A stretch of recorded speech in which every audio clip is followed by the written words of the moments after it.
Welcome to Chat and Dish. I'm Casey Quiretti. Today we are off to Marseille, a city famous for bouillabaisse. Now traditionally, bouillabaisse is a fisherman's stew made on the beach over an open wood fire using the catch of the day that the fishermen were not able to sell. In other words, the scrap fish. So we're going to take that inspiration. We're going to come back here to the good old USA and Americanize bouillabaisse by not using fish that no one wants. Instead, we're going to be making chicken bouillabaisse. A quick run through on the ingredients. 8 chicken thighs that are skinned but the bones are inside. We've got 3/4 cup of a really nice white wine. Pick one that you like to drink. 1/4 cup of saffron, a teaspoon of dried thyme, 2 tablespoons of orange zest, 1 medium-sized onion, 2 cups of chicken stock, 2 cups of chopped tomatoes with their juices, and just a little bit of olive oil for sauteing the onion. Let's get going. Finely chop 1 medium-sized onion. Pour 3 tablespoons of olive oil in the bottom of a nice big saute pan. Add your onions and sweat down uncovered for 10 minutes. Onions are nicely translucent. Let's prepare our orange zest. When you're going to have zest in your menu, I suggest that you buy organic lemon or oranges. That way you avoid any pesticides. Now, zesting is a really simple process. All you have to do is take your fruit, set it against your zester, and as you scrape it down, roll the fruit a little bit. And that way you're not going to go too deep and get into the white pithy part. In goes your orange zest, a 1/4 teaspoon of saffron, a teaspoon of dried thyme, and 3/4 cup of dry white wine. Bring this up to a boil.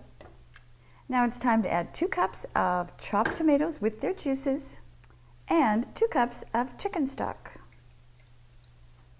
Bring this back up to a boil. The term bouillabaisse is actually a contraction of 2 verbs, to boil and to reduce. So when we're making a bouillabaisse, it's not just a fisherman's stew, it's also a cooking process.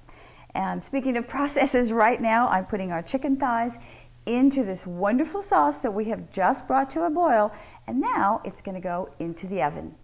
Make sure that your chicken is covered with the sauce, then it's lid on and into a preheated 400-degree oven for 45 minutes. While our bouillabaisse is in the oven for 45 minutes, let's take a moment and whip up a rouille, which is a very garlicky, spicy sauce that you serve traditionally with bouillabaisse.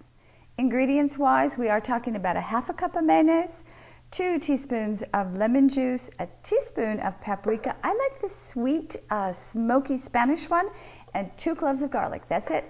1/2 cup of mayonnaise goes into a small mixing bowl, along with a teaspoon of paprika, 2 cloves of garlic put through a press, 2 teaspoons of fresh lemon juice.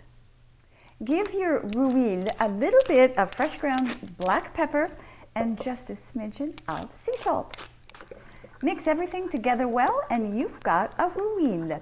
Now I had you put the garlic through a press rather than chop it because it comes out much finer that way and no one wants to bite into a chunk of raw garlic. So once you get this all mixed up, just set it aside and let all of these ingredients get to know each other, and then we'll be ready for our bouillabaisse.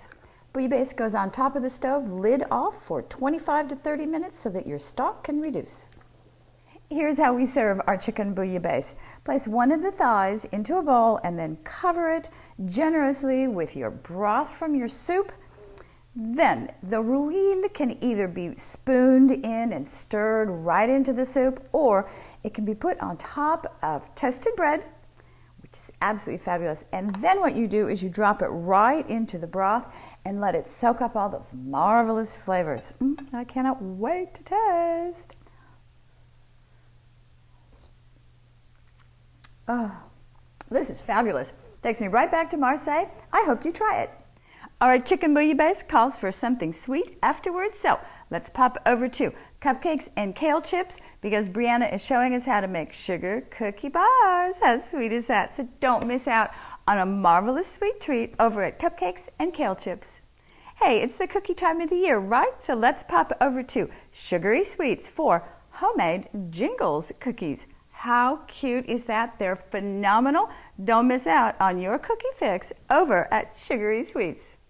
As always, thank you for visiting. Until next time, I'm gonna miss you. Cheers.